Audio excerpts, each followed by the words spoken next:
Hello, let's jump right into the scriptures.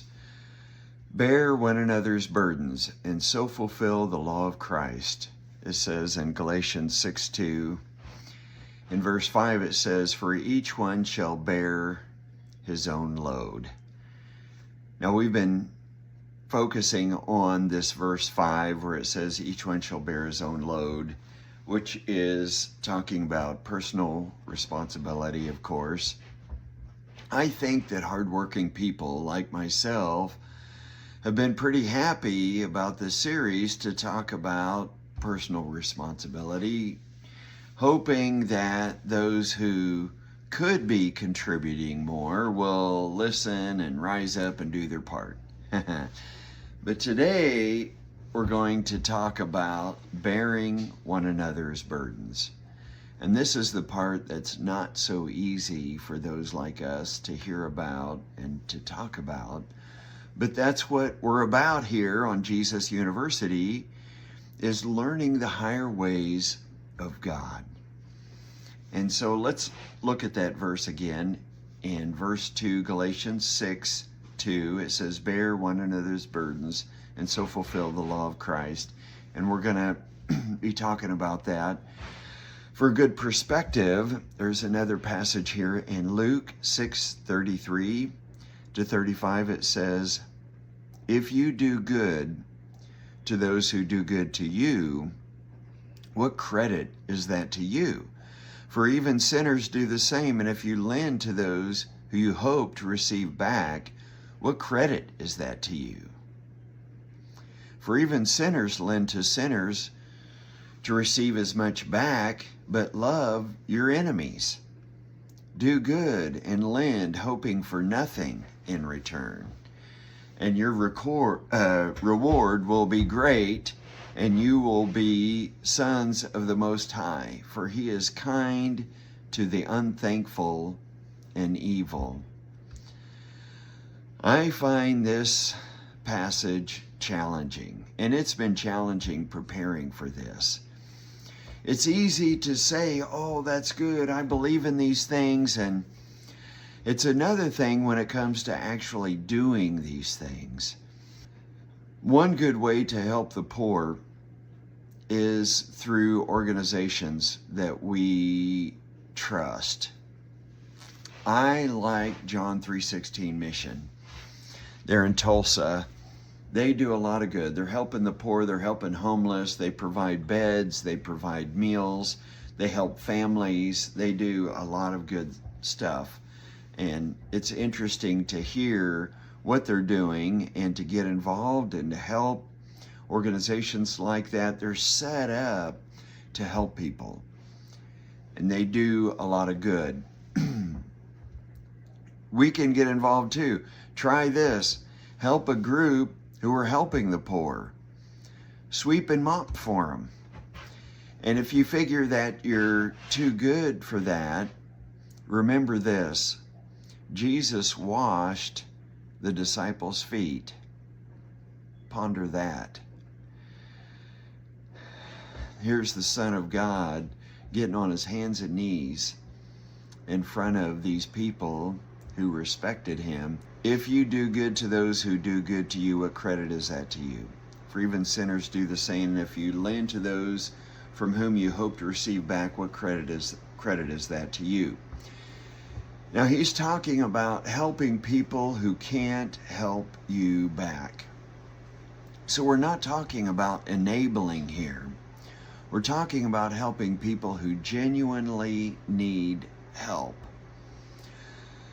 Think about people who cannot return the favor.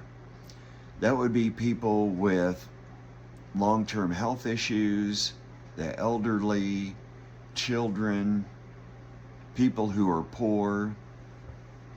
I believe these are the people this verse is telling us to help. Jesus said, he who does not take up his cross and follow after me is not worthy of me, and he who finds his life will lose it. And he who loses his life for my sake will find it. There's many places where Jesus said that, but here's the one we read was in Matthew chapter 10, verses 38 through 39.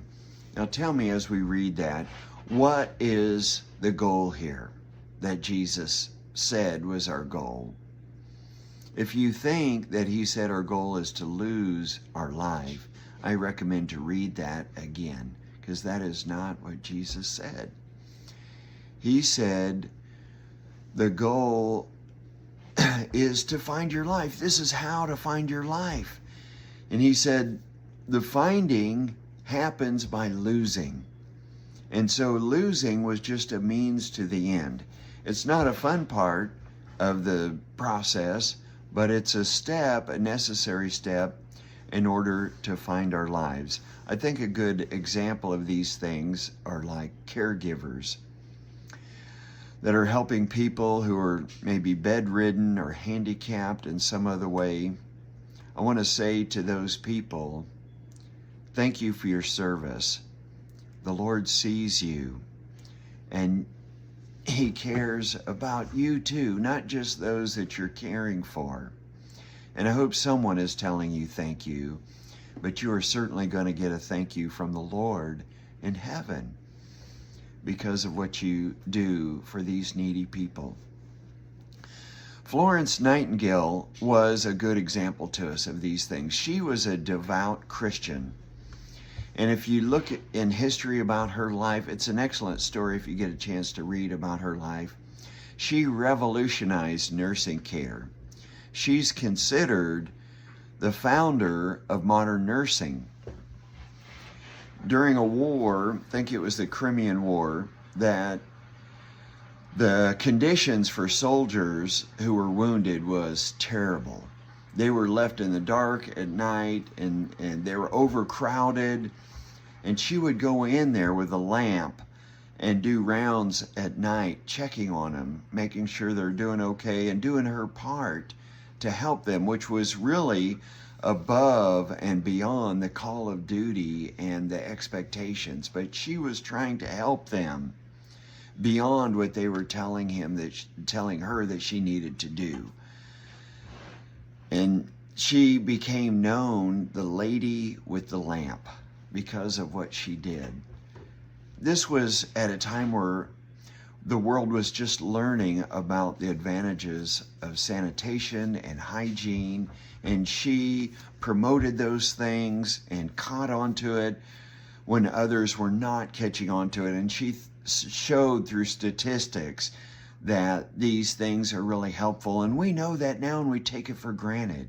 But she was pioneering these things and helping people. And the point is that she was a good example to us about helping the needy and caring for people. And that is something that Jesus cares about, that we care about people. This is an awesome story, and I know we're looking at a lot of scriptures, but don't get wore out on reading too much scriptures. It's like eating our vegetables. Come on, folks, we need our vegetables. We need to eat those healthy foods, and if you fix it right, it's delicious. So I hope I'm fixing it right for you today.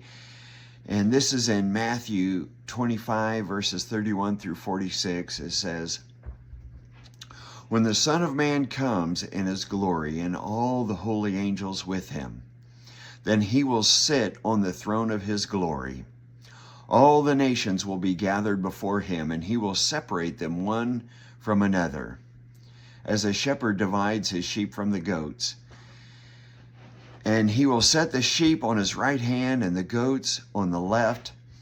Then the king will say to those on his right hand, 'Come, you blessed of my Father, inherit the kingdom prepared for you from the foundation of the world. For I was hungry, and you gave me food. I was thirsty, and you gave me drink. I was a stranger, and you took me in. I was naked, and you clothed me. I was sick, and you visited me. I was in prison, and you came to me.' Then the righteous will answer him, saying, 'Lord, when did we see you hungry and feed you, or thirsty and give you drink? When did we see you a stranger and take you in, or naked and clothe you? When did we see you sick or in prison and come to you?" The king will answer and say to them, "Assuredly I say to you, inasmuch as you did it to one of the least of these, my brethren, you did it to me." Jesus identified with these needy people. And he identifies with each and every needy person. He has so much love. He cares about each and every one of us here on this earth. And so he really appreciates those who see the needy and reaches out to help them. And he takes it as if you helped him. Let's read on. "Then he will say to those on his left, 'Depart from me, you cursed, into everlasting fire prepared for the devil and his angels. For I was hungry, and you gave me no food. I was thirsty, and you gave me no drink. I was a stranger, and you did not take me in. Naked, and you did not clothe me. Sick and in prison, and you did not visit me.' Then they will answer him, saying, 'Lord, when did we see you hungry, or thirsty, or a stranger, or naked, or sick, or in prison, and did not minister to you?' Then he will say to them, 'Assuredly I say to you, inasmuch as you did not do it to one of the least of these, you did not do it to me.' And these will go away into everlasting punishment, but the righteous into eternal life." This is a really serious passage here. We can visit the sick and those who are in prison. These are real practical things that we can do. People, I'm laughing because of the story I'm about to tell you. I had a former employee who was recently in prison, and his mom asked him, "Has David been to see you yet?" And I loved hearing that, but the truth is I did not make it to visit him before he got out. He wasn't there very long. Here's a thought on it. Is Jesus going to say, "I was an unborn child, and you spoke up for me. You voted to protect me"? We may say, "When did we do these things?" And Jesus will say, "When you stood up for those helpless babies, you stood up for me." I think he's going to say that. Of course, I'm talking about taking a stand for unborn babies who are certainly not able to speak up for themselves, but their lives are valuable to God. I saw a movie called The Drop Box, and they shared about a little boy who was deformed. He couldn't wash himself, he couldn't feed himself, and his family was taking care of him. And he had a stepbrother, and his stepbrother said that this one taught us more than anybody else, because he taught them the dignity of life. And there was a scene in it where his dad was trying to cheer him up, taking care of him, and he smiled back. And I'm telling you, it was so touching. I hope you get a chance to see that movie. It has such a good message. Now, the summary of these things is that we're talking about doing more than just our duty, but doing above and beyond. Going beyond what is fair to show compassion, mercy, kindness, and help to people who genuinely need it. I hope you take some small step this week to apply these things.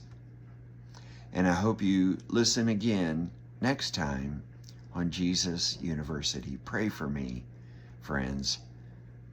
Bye for now.